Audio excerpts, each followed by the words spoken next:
Hi friends, ನಾವು ಪ್ರತಿದಿನ ಮಾಡುವ ಕೆಲವು ತಪ್ಪುಗಳನ್ನ ಈ ವಿಡಿಯೋದಲ್ಲಿ ನೋಡೋಣ. ವಿಡಿಯೋನ ಕೊನೆಯವರೆಗೂ ನೋಡಿ. ನಂಬರ್ 1, ನಾವು ಪ್ರತಿದಿನ ಬೆಳಗ್ಗೆ ಎದ್ದ ತಕ್ಷಣ ಮಾಡುವ ಕೆಲಸ ಹಲ್ಲು ಉಜ್ಜುವುದು. ಹಲ್ಲು ಉಜ್ಜಲು ಬ್ರಷ್ ಮೇಲೆ ಈ ರೀತಿ ಇಷ್ಟೊಂದು ಪೇಸ್ಟ್ ನ ಹಚ್ಚಿಕೊಳ್ಳುತ್ತಿವೆ. ಆದ್ರೆ ಈ ರೀತಿ ಇಷ್ಟೊಂದು ಪೇಸ್ಟ್ ನಿಂದ ಹಲ್ಲು ಉಜ್ಜುವುದು ತಪ್ಪು. ಟಿವಿಗಳಲ್ಲಿ ತೋರಿಸುವ ಅಡ್ವರ್ಟೈಸ್ಮೆಂಟ್ ಗಳಲ್ಲಿ ಈ ರೀತಿ ಬ್ರಷ್ ತುಂಬಾ ಪೇಸ್ಟ್ ನ ತೋರಿಸ್ತಾರೆ, ಯಾಕಂದ್ರೆ ಅದು ಚೆನ್ನಾಗಿ ಕಾಣ್ಲಿ ಅಂತ. ಟೂತ್ ಪೇಸ್ಟ್ ನಲ್ಲಿ ಸೋಡಿಯಂ ಫ್ಲೋರೈಡ್ ಅನ್ನೋ ಕೆಮಿಕಲ್ ಇರುತ್ತೆ. ಅದು ನಮ್ಮ ಬಾಯಿಯಲ್ಲಿರುವ ಸ್ಕಿನ್ ಗೆ ಅಷ್ಟು ಒಳ್ಳೆಯದಲ್ಲ. ಇದು ನಮ್ಮ ದಂತ ಕವಚಗಳನ್ನ ಡ್ಯಾಮೇಜ್ ಮಾಡಬಲ್ಲದು. ಆದ್ದರಿಂದ ಈ ಟೂತ್ ಪೇಸ್ಟ್ ನ ಬ್ರಷ್ ನ ಅರ್ಧಕ್ಕೆ ಅಂಟಿಸಿಕೊಂಡು ಉಜ್ಜುವುದು ಒಳ್ಳೆಯದು. ಮತ್ತು ತುಂಬಾ ಜನ 30 ರಿಂದ 40 ನಿಮಿಷ ಹಲ್ಲುಗಳನ್ನ ಉಜ್ತಾರೆ. ಆದ್ರೆ ಹಲ್ಲುಗಳನ್ನ ಕೇವಲ 2 ರಿಂದ 3 ನಿಮಿಷ ಉಜ್ಜಿದ್ರೆ ಒಳ್ಳೆಯದು. ಮತ್ತು ಹಲ್ಲು ಉಜ್ಜುವಾಗ ಈ ಕಡೆ ಆ ಕಡೆ ಮಾಡದೆ ಸರ್ಕಲ್ ಶೇಪ್ ನಲ್ಲಿ ಉಜ್ಜೋದ್ರಿಂದ ಹಲ್ಲು ಕ್ಲೀನ್ ಆಗೋದು ಅಷ್ಟೇ ಅಲ್ಲದೆ ದಂತ ಕವಚಕ್ಕೆ ಹಾನಿ ಆಗಲ್ಲ. ತುಂಬಾ ಹಾರ್ಡ್ ಆಗಿರುವ ಟೂತ್ ಪೇಸ್ಟ್ ನ ಬಳಸಬೇಡಿ. ಮತ್ತು ಒಂದೇ ಟೂತ್ ಪೇಸ್ಟ್ ನ 3 ರಿಂದ 4 ತಿಂಗಳಿಗಿಂತ ಜಾಸ್ತಿ ದಿನಗಳು ಬಳಸಬೇಡಿ. ನಂಬರ್ 2, ಮುಖಕ್ಕೆ ಸಾಬೂನು ಹಚ್ಚುವುದು. ಈ ತಪ್ಪನ್ನ ಪ್ರತಿಯೊಬ್ಬರು ಮಾಡ್ತಾರೆ. ಮುಖಕ್ಕೆ ಸಾಬೂನು ಹಚ್ಚಬಾರದು, ಯಾಕಂದ್ರೆ ಸಾಬೂನನ್ನ ನಮ್ಮ ದೇಹದ ಚರ್ಮವನ್ನ ದೃಷ್ಟಿಯಲ್ಲಿಟ್ಟುಕೊಂಡು ತಯಾರಿಸಿರ್ತಾರೆ. ಆದ್ರೆ ನಿಮ್ಮ ಮುಖದ ಚರ್ಮ ದೇಹದ ಬೇರೆ ಚರ್ಮಕ್ಕೆ ಹೋಲಿಸಿದ್ರೆ ತುಂಬಾ ಸೆನ್ಸಿಟಿವ್ ಆಗಿರುತ್ತೆ. ನೀವು ಟಿವಿಗಳಲ್ಲಿ ಸೋಪ್ ಗಳಿಗೆ ಸಂಬಂಧಿಸಿದ ಅಡ್ವರ್ಟೈಸ್ಮೆಂಟ್ ನ ನೋಡಿದಾಗ ಅದರಲ್ಲಿ ಸೋಪ್ ನ ದೇಹಕ್ಕೆ ಉಜ್ಜಿಕೊಳ್ಳುವುದು ತೋರಿಸ್ತಾರೆ ಹೊರತು ಮುಖಕ್ಕೆ ಉಜ್ಜಿಕೊಳ್ಳುವುದು ತೋರಿಸೋದಿಲ್ಲ. ಯಾಕಂದ್ರೆ ಸೋಪ್ ನಲ್ಲಿ ಬಳಸೋ ಕೆಮಿಕಲ್ ಇಂದ ನಮ್ಮ ಸ್ಕಿನ್ ಕ್ಲೀನ್ ಆಗುತ್ತೆ ಹೊರತು ಸಾಫ್ಟ್ ಆಗೋದಿಲ್ಲ. ಆದ್ದರಿಂದ ಸಾಬೂನು ದೇಹಕ್ಕೆ ಸೂಟ್ ಆಗುತ್ತೆ ಹೊರತು ಮುಖಕ್ಕಲ್ಲ. ಸಾಬೂನು ಹಚ್ಚೋದ್ರಿಂದ ನಿಮ್ಮ ಮುಖವನ್ನ ಡ್ರೈ ಮಾಡುತ್ತೆ ಮತ್ತು ಮುಖದ ಸ್ಕಿನ್ ನ ಇರಿಟೇಟ್ ಮಾಡುತ್ತೆ. ಅದರಿಂದ ನೀವು ಸೋಪ್ ನ ಮುಖಕ್ಕೆ ಬಳಸೋದ್ರಿಂದ ನಿಮ್ಮ ಮುಖ ಒಳಪಾಗಿ ಕಾಣಿಸುವುದರ ಬದಲಾಗಿ ಡಲ್ ಆಗಿ ಕಾಣಿಸುತ್ತೆ. ಆದ್ದರಿಂದ ಮುಖಕ್ಕೆ ಸಾಬೂನು ಬಳಸುವುದರ ಬದಲಾಗಿ ಫೇಸ್ ವಾಶ್ ಬಳಸುವುದು ಒಳ್ಳೆಯದು. ಮತ್ತು ನ್ಯಾಚುರಲ್ ಫೇಸ್ ವಾಶ್ ಗಳಾದ ನಿಂಬೆ ಹಣ್ಣು, ಜೇನುತುಪ್ಪ, ಸೌತೆಕಾಯಿ ಬಳಸುವುದು ಒಳ್ಳೆಯದು. ಆದ್ರೆ ಇವುಗಳನ್ನ ಹೇಗೆ ಬಳಸಬೇಕು ಅನ್ನೋದನ್ನ ಟ್ರಸ್ಟೆಡ್ ಸೋರ್ಸಸ್ ನಲ್ಲಿ ನೋಡಿ ತಿಳಿದುಕೊಳ್ಳಿ. ನಂಬರ್ 3, ಆಹಾರ ತಿಂದ ಕೂಡಲೇ ನೀರು ಕುಡಿಬಾರದು. ಊಟ ಮಾಡುವಾಗ ಊಟದ ಪ್ಲೇಟ್ ಪಕ್ಕದಲ್ಲಿ ನೀರು ಇಟ್ಕೊಳ್ಳೋದು ನಮ್ಮ ಸಂಪ್ರದಾಯ. ಪ್ರತಿಯೊಬ್ಬರು ಊಟ ಮಾಡಿದ ಕೂಡಲೇ ಒಂದು ಪೂರ್ತಿ ಚೆಂಬಿನಷ್ಟು ನೀರು ಕುಡಿದು ಬಿಡ್ತಾರೆ. ಆದ್ರೆ ಈ ರೀತಿ ಊಟ ಮಾಡಿದ ಕೂಡಲೇ ಅಷ್ಟು ನೀರು ಕುಡಿಬಾರದು.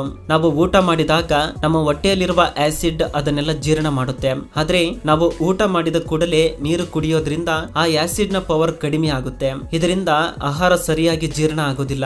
ಆದ್ದರಿಂದ ಊಟ ಮಾಡಿದ 30 ನಿಮಿಷದ ಮುಂಚೆಯಿಂದ ಮತ್ತು ಊಟ ಮಾಡಿದ 30 ನಿಮಿಷದ ಒಳಗೆ ನೀರು ಕುಡಿಯದೆ ಇರುವುದೇ ಒಳ್ಳೆಯದು. ಊಟ ಮಾಡುವಾಗ ಒಂದು ವೇಳೆ ಆಹಾರ ಗಂಟಲಲ್ಲಿ ಸಿಕ್ಕಾಕಿಕೊಂಡಾಗ ಸ್ವಲ್ಪ ನೀರು ಕುಡಿಬಹುದು. ಆದಷ್ಟು ವಿನಾಕಾರಣ ಊಟದ ಸಮಯದಲ್ಲಿ ನೀರು ಕುಡಿಬೇಡಿ. ನಂಬರ್ 4, ಅತಿಯಾದ ವ್ಯಾಯಾಮ ಮಾಡುವುದು. ವ್ಯಾಯಾಮ ಅನ್ನೋದು ನಮ್ಮ ಜೀವನದಲ್ಲಿ ಎಷ್ಟು ಮುಖ್ಯವೋ ನಮ್ಮೆಲ್ರಿಗೂ ಗೊತ್ತು.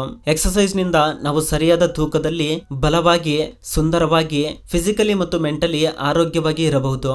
ವ್ಯಾಯಾಮ ಮತ್ತು ಸರಿಯಾದ ಆಹಾರ ಸರ್ವ ರೋಗಗಳಿಗೂ ಮದ್ದು ಎಂದು ಹೇಳ್ತಾ ಇರ್ತಾರೆ. ಆದ್ರೆ ಅತಿಯಾದ್ರೆ ಅಮೃತವು ವಿಷ ಎಂಬಂತೆ ಅತಿಯಾಗಿ ವ್ಯಾಯಾಮ ಮಾಡುವುದು ಕೂಡ ಒಳ್ಳೆಯದಲ್ಲ. ಕೆಲವರು ಬೇಗ ಪ್ರತಿಫಲ ಬರಲಿ ಅಂತ ಬೇಗ ದಪ್ಪ ಆಗಲು, ಬೇಗನೆ ಬೊಜ್ಜು ಕರಗಿಸಲು ಅಥವಾ ದಪ್ಪ ಮಸಲ್ ಬೆಳೆಸಲು ದಿನಕ್ಕೆ 2 ಅಥವಾ 3-4 ಸಲ ವ್ಯಾಯಾಮ ಮಾಡ್ತಾ ಇರ್ತಾರೆ. ಅಥವಾ ದಿನಕ್ಕೆ 1 ಸಲ ವ್ಯಾಯಾಮ ಮಾಡಿದ್ರು ಪ್ರತಿದಿನ ಮಾಡಬಾರದು. ಈ ರೀತಿ ಮಾಡೋದ್ರಿಂದ ನಮ್ಮ ಇಮ್ಯೂನ್ ಸಿಸ್ಟಮ್ ವೀಕ್ ಆಗುತ್ತೆ. ಹಾಗೆ ಮಸಲ್ಸ್ ಡ್ಯಾಮೇಜ್ ಆಗುತ್ತೆ ಮತ್ತು ಅಬ್ನಾರ್ಮಲ್ ಹಾರ್ಮೋನ್ ಚೇಂಜಸ್ ಆಗ್ತವೆ. ಹಾಗೆ ಆಂಗ್ಸೈಟಿ, ಡಿಪ್ರೆಷನ್ ಕೂಡ ಜಾಸ್ತಿ ಆಗುತ್ತೆ. ಆದ್ದರಿಂದ ಈ ರೀತಿ ಜಾಸ್ತಿ ಎಕ್ಸರ್ಸೈಸ್ ಮಾಡೋದ್ರಿಂದ ಅನಾರೋಗ್ಯಕ್ಕೆ ತುತ್ತಾಗ್ತೇವೆ ಹೊರತು ಲಾಭಗಳೇನು ಇಲ್ಲ. ಎಕ್ಸರ್ಸೈಸ್ ಮಾಡಿದ ನಂತರ ನಿಮ್ಮ ಮಸಲ್ಸ್ ರಿಕವರಿ ಆಗೋಕೆ, ಅವುಗಳಲ್ಲಿ ಬದಲಾವಣೆ ಆಗೋಕೆ ಸ್ವಲ್ಪ ಸಮಯವನ್ನ ಕೊಡಬೇಕು. ನೀವು ವ್ಯಾಯಾಮ ಮಾಡುವುದು ಜನರಲ್ ಫಿಟ್ನೆಸ್ ಗೋಸ್ಕರ ಆದ್ರೆ ವಾರದಲ್ಲಿ 4 ರಿಂದ 5 ದಿನಗಳು ಎಕ್ಸರ್ಸೈಸ್ ಮಾಡಬೇಕು. ತೂಕ ಕಡಿಮೆ ಮಾಡಲು ಆದ್ರೆ ವಾರದಲ್ಲಿ 5 ದಿನ ಎಕ್ಸರ್ಸೈಸ್ ಮಾಡಬೇಕು. ಮಸಲ್ಸ್ ಬಿಲ್ಡಿಂಗ್ ಗೋಸ್ಕರ ಆದ್ರೆ ವಾರದಲ್ಲಿ ಕೇವಲ 3 ಅಥವಾ 4 ದಿನ ಅಷ್ಟೇ ಎಕ್ಸರ್ಸೈಸ್ ಮಾಡಬೇಕು. ಅಥವಾ ಎಲ್ಲರೂ ದಿನಕ್ಕೆ ಕೇವಲ 30 ನಿಮಿಷ ಎಕ್ಸರ್ಸೈಸ್ ಮಾಡುವುದು ಒಳ್ಳೆಯದೇ. ನಂಬರ್ 5, ರಸ್ತೆಯಲ್ಲಿ ಹೋಗುವಾಗ ಮೊಬೈಲ್ ಫೋನ್ ಬಳಸುವುದು. ನೀವು ರಸ್ತೆಯಲ್ಲಿ ನಡೆದುಕೊಂಡು ಹೋಗುವಾಗ ಅಥವಾ ವಾಹನ ಚಲಿಸ್ತಾ ಇರುವಾಗ ಮೊಬೈಲ್ ಫೋನ್ ನ ಬಳಸ್ತಾ ಇದ್ದೀರಾ, ಹಾಗಾದ್ರೆ ನೀವು ಡೇಂಜರ್ ನಲ್ಲಿ ಇದ್ದೀರಾ. ನ್ಯಾಷನಲ್ ಸೇಫ್ಟಿ ಕೌನ್ಸಿಲ್ ಪ್ರಕಾರ ಒಂದು ವರ್ಷಕ್ಕೆ ಸರಿ ಸುಮಾರು 1100 ಜನ ನಡೆಯುತ್ತಾ ಮೊಬೈಲ್ ಫೋನ್ ಬಳಸೋದ್ರಿಂದ ಆಕ್ಸಿಡೆಂಟ್ ಆಗಿ ಸಾಯ್ತಾ ಇದ್ದಾರಂತೆ. ನೀವು ಈ ರೀತಿ ಹೇಳಬಹುದು, ನಾನು ತುಂಬಾ ಚುರುಕು, ನಾನು ಫೋನ್ ನೋಡ್ತಾ ತುಂಬಾ ಅಲರ್ಟ್ ಆಗಿ ಇರಬಲ್ಲೆ ಅಂತ. ಆದ್ರೆ ಅದು ಕೇವಲ ಸುಳ್ಳು ಕಲ್ಪನೆ. ನಮ್ಮ ಬ್ರೈನ್ಗೆ ಮಲ್ಟಿ ಟಾಸ್ಕಿಂಗ್ ಎಬಿಲಿಟಿ ಇರುವುದಿಲ್ಲ. ಒಂದು ಕೆಲಸ ಮಾಡುವಾಗ ಆ ಕೆಲಸ ಬಿಟ್ಟ ಮೇಲೆನೆ ಇನ್ನೊಂದು ಕೆಲಸದ ಮೇಲೆ ಫೋಕಸ್ ಹೋಗೋದು.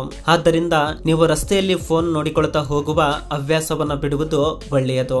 ನಂಬರ್ 6, ಪಿಂಪಲ್ಸ್ ಒತ್ತಿಕೊಳ್ಳುವುದು. ಟೀನೇಜ್ ನಲ್ಲಿ ಪಿಂಪಲ್ಸ್ ಬರುವುದು ತುಂಬಾ ಕಾಮನ್. ಆದ್ರೆ ಅವು ಬಂದಾಗ ಸುಮ್ಮನೆ ಇರಬೇಕು ಅಂತ ಅನಿಸೋದಿಲ್ಲ. ನಮ್ಮ ಕೈ ನಮಗೆ ಗೊತ್ತಿಲ್ಲದೇನೆ ಅವುಗಳ ಕಡೆಗೆ ಹೋಗ್ತಾ ಇರುತ್ತೆ. ಆಗ ಅವುಗಳನ್ನ ಒತ್ತಿಕೊಂಡು ಬಿಡ್ತೀವಿ. ಆದ್ರೆ ಆ ರೀತಿ ಒತ್ತಿಕೊಳ್ಳುವುದು ತಪ್ಪು ಅಂತ ನಾನು ಪ್ರತ್ಯೇಕವಾಗಿ ಹೇಳಬೇಕಾಗಿಲ್ಲ. ಆದ್ರೆ ಅದು ತಪ್ಪು ಅಂತ ಗೊತ್ತಿದ್ರು ಯಾಕೆ ಅವುಗಳನ್ನ ಒತ್ತಿಕೊಳ್ತಾರೆ? ಯಾಕಂದ್ರೆ ಅದು ತುಂಬಾ ಟೆಂಪ್ಟಿಂಗ್ ಆಗಿ ರಿಲ್ಯಾಕ್ಸಿಂಗ್ ಆಗಿ ಇರುತ್ತೆ. ಮತ್ತು ಮೊದಲ ಪಿಂಪಲ್ ಒತ್ತಿಕೊಂಡಾಗ ಬರುವ ಸ್ಯಾಟಿಸ್ಫ್ಯಾಕ್ಷನ್ ಫೀಲಿಂಗ್ ನಮಗೆ ಮತ್ತೆ ಮತ್ತೆ ಬೇಕು ಅನಿಸುತ್ತೆ. ಆದ್ರೆ ಎಷ್ಟೇ ಕಷ್ಟವಾದ್ರೂ ಆ ರೀತಿ ಮಾಡೋದನ್ನ ಕಂಟ್ರೋಲ್ ಮಾಡಿಕೊಳ್ಳಿ. ನೀವು ಪಿಂಪಲ್ ನ ಒತ್ತಿಕೊಂಡಾಗ ಹೊರಗೆ ಏನೂ ಆಗದಿದ್ರು ಒಳಗೆ ಡ್ಯಾಮೇಜ್ ಆಗ್ತಾ ಇರುತ್ತೆ. ಅದು ಸ್ಕಿನ್ ಒಳಗೆ ಇನ್ನೂ ಆಳದವರೆಗೂ ಹೋಗುವಂತೆ ಮಾಡ್ತಾ ಇದ್ದೀರಾ. ಮತ್ತು ಒತ್ತಿಕೊಂಡ ನಂತರ ಅಲ್ಲಿ ಒಂದು ಮಾರ್ಕ್ ಅಥವಾ ಹೋಲ್ ಬೀಳುತ್ತೆ. ಅದು ಯಾವತ್ತಿಗೂ ಹೋಗೋದಿಲ್ಲ. ನಂತರ ಪಿಂಪಲ್ಸ್ ಬಂದು ಹೋದ ನಂತರ ಬ್ಲಾಕ್ ಹೆಡ್ಸ್ ಮತ್ತು ವೈಟ್ ಹೆಡ್ಸ್ ಬರ್ತವೆ. ಇವುಗಳನ್ನ ಒತ್ತಿಕೊಳ್ಳುವುದರಿಂದ ನಿಮ್ಮ ಸ್ಕಿನ್ ಪೋರ್ಸ್ ಅಗಲವಾಗಿ ಮುಖದ ಚರ್ಮದಲ್ಲಿ ಹೋಲ್ಸ್ ಕಾಣಿಸಿಕೊಳ್ತವೆ. ಈ ಬ್ಲಾಕ್ ಹೆಡ್ಸ್ ಮತ್ತು ವೈಟ್ ಹೆಡ್ಸ್ ತಿಂಗಳುಗಟ್ಟಲೆ ನಮ್ಮ ಮುಖದ ಮೇಲೆ ಇರಬಹುದು. ಆದ್ರೆ ನಮ್ಮ ಬಾಡಿ ಅವುಗಳನ್ನ ನ್ಯಾಚುರಲ್ ಆಗಿ ಹೊರ ಹಾಕುತ್ತೆ. ಅದಕ್ಕೆ ಅವುಗಳನ್ನ ಕೂಡ ಇಸುಕಲು ಹೋಗಬೇಡಿ. ಪಿಂಪಲ್ಸ್ ಬಂದು ಅವು ತಾನಾಗಿ ಹೋಗೋವರೆಗೂ ತಡೆದುಕೊಂಡ್ರೆ ಜೀವನ ಪೂರ್ತಿ ನಿಮ್ಮ ಮುಖ ಕ್ಲೀನ್ ಆಗಿರುತ್ತೆ. ನಂಬರ್ 7, ರಾತ್ರಿ ಮಲಗುವಾಗ ಫೋನ್ ಬಳಸುವುದು. ಮೊಬೈಲ್ ನಿಂದ ಬರುವ ಬ್ಲೂ ಲೈಟ್ ನಿಮಗೆ ನಿದ್ದೆ ಬರದಂತೆ ಮಾಡುತ್ತೆ. ಯಾಕಂದ್ರೆ ಬ್ಲೂ ಲೈಟ್ ನಿಂದ ಮೆಲಟೋನಿನ್ ಅನ್ನೋ ಒಂದು ಹಾರ್ಮೋನ್ ರಿಲೀಸ್ ಆಗೋದಿಲ್ಲ. ಈ ಹಾರ್ಮೋನ್ ನಮ್ಮ ನಿದ್ದೆ ಮತ್ತು ಎಚ್ಚರವಾಗಿರುವುದನ್ನ ಕಂಟ್ರೋಲ್ ಮಾಡುತ್ತೆ. ಅದೇ ಬಿಡುಗಡೆ ಆಗದಿರುವಾಗ ನಮ್ಮ ಬ್ರೈನ್ ಇನ್ನೂ ರಾತ್ರಿ ಆಗಿಲ್ಲ ಅಂತ ಭಾವಿಸಿ ನಿದ್ದೆಗೆ ಜಾರಲ್ಲ. ಇದರಿಂದ ನಮ್ಮ ಸ್ಲೀಪ್ ಸೈಕಲ್ ಡಿಸ್ಟರ್ಬ್ ಆಗಿ ಇನ್ಸೋಮೇನಿಯಾ ಅಂದ್ರೆ ನಿದ್ರಾಹೀನತೆ ಕಾಯಿಲೆ ಬರಬಹುದು. ಅಷ್ಟೇ ಅಲ್ಲದೆ ಈ ಬ್ಲೂ ಲೈಟ್ ಕಣ್ಣಿನ ರೆಟಿನಾವನ್ನ ಡ್ಯಾಮೇಜ್ ಮಾಡುತ್ತೆ. ಇದರಿಂದ ಬ್ಲರ್ ವಿಷನ್ ಬರುತ್ತೆ ಮತ್ತು ಪ್ರತಿದಿನ ತಲೆನೋವು ಕೂಡ ಬರುತ್ತೆ. ಇದೇ ಸಮಸ್ಯೆಗಳು ದಿನ ಪೂರ್ತಿ ಮೊಬೈಲ್ ಸ್ಕ್ರೀನ್ ನ ನೋಡೋದ್ರಿಂದ ಬರುತ್ತೆ. ರಾತ್ರಿ ಮಲಗೋಕು ಮುಂಚೆ 30 ನಿಮಿಷಗಳ ಮುಂಚೆನೆ ನಿಮ್ಮ ಮೊಬೈಲ್ ನ ಬಳಸೋದನ್ನ ನಿಲ್ಲಿಸಿಬಿಡಿ.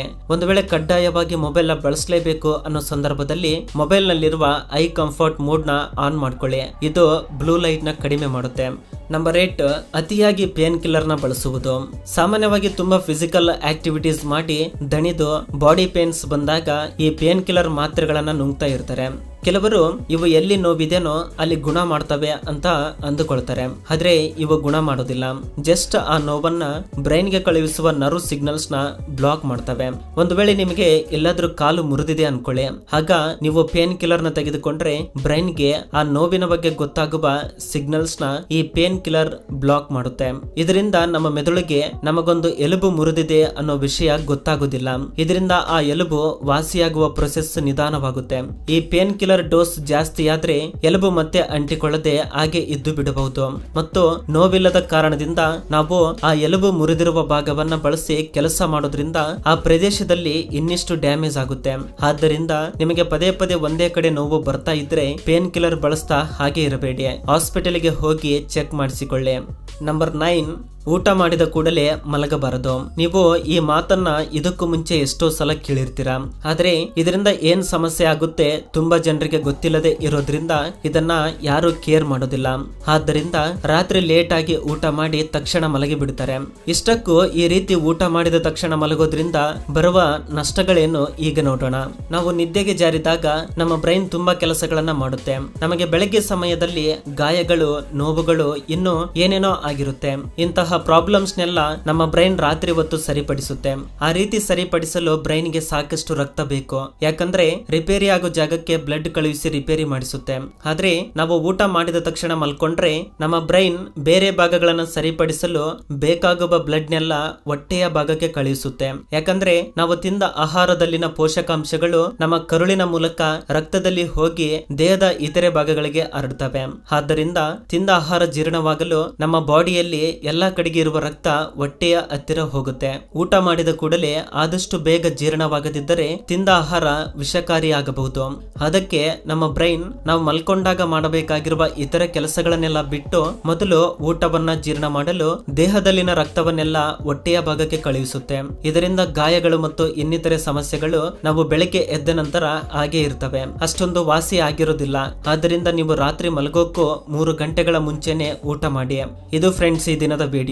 ಫ್ರೆಂಡ್ಸ್, ಈ ವಿಡಿಯೋದಿಂದ ಅಟ್ಲೀಸ್ಟ್ 1% ನಾಲೆಜ್ ಆದ್ರೂ ಸಿಕ್ಕಿದ್ರೆ ಈ ವಿಡಿಯೋಗೆ ಒಂದು ಲೈಕ್ ಮಾಡಿ ನಿಮ್ಮ ಫ್ರೆಂಡ್ಸ್ ಗೆ ಶೇರ್ ಮಾಡಿ. ಹಾಗೆ ನಮ್ಮ ಚಾನಲ್ ಗೆ ಸಬ್ಸ್ಕ್ರೈಬ್ ಮಾಡಿಕೊಂಡು ಸಪೋರ್ಟ್ ಮಾಡಿ. ಕೊನೆವರೆಗೂ ನೋಡೋದಕ್ಕೆ ಥ್ಯಾಂಕ್ಸ್ ಫಾರ್ ವಾಚಿಂಗ್.